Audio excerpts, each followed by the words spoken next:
Let's summarize. Why would you choose Norsk and build an application with Norsk as opposed to other off-the-shelf appliances? I think one of the key bits is flexibility. So Norsk has a lot of function out the box, and that's function that's increasing almost on a daily basis, it feels. And you can get to that through both the low-code SDK and increasingly through the no-code studio.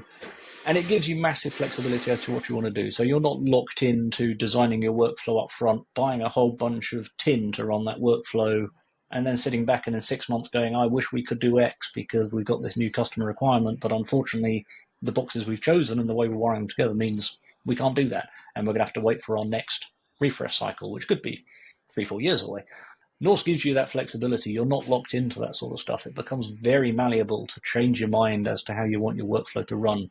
It becomes very easy to change it in your dev stack and run tests and run A/B testing with your customers, prototype stuff. That all becomes super, super simple. Your ability to scale out to the cloud. Norse will happily run on cloud, happily run on-prem. That's a big win. So particularly if you've got spiky workloads, I think if you're running 24/7 type infrastructure, having a local tin makes a lot of sense. Cloud isn't the cheapest way of delivering things. But as soon as you've got any level of spikiness, then being able to scale those spikes out to the cloud so that you're only having to run your day-to-day stuff locally, that's a real big win. You're on a single server. Instead of these big chains that we described earlier, you can get it down to one box. So things like latency, you're now down to your slowest step as opposed to the sum of all your steps. Say if this particular customer I was talking about were on sort of 5-6 seconds end to end, and we went down to less than one, and they had the same function as they had before.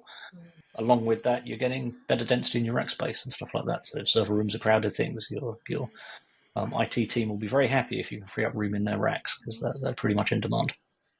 And that's lower cost, lower power costs, lower. Absolutely.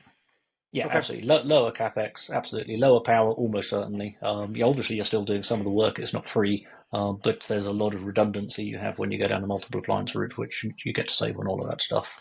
Your flexibility around the hardware is great. Norsk runs on commodity hardware. You buy a regular server. If in 6 months' time you want to plug in some AI system and that would need an NVIDIA card or some other AI accelerator, it's just a regular server. You can just go get that stuff, plug it in, off you go. With an appliance-based model, those tend to be very much more locked down. You don't have those choices.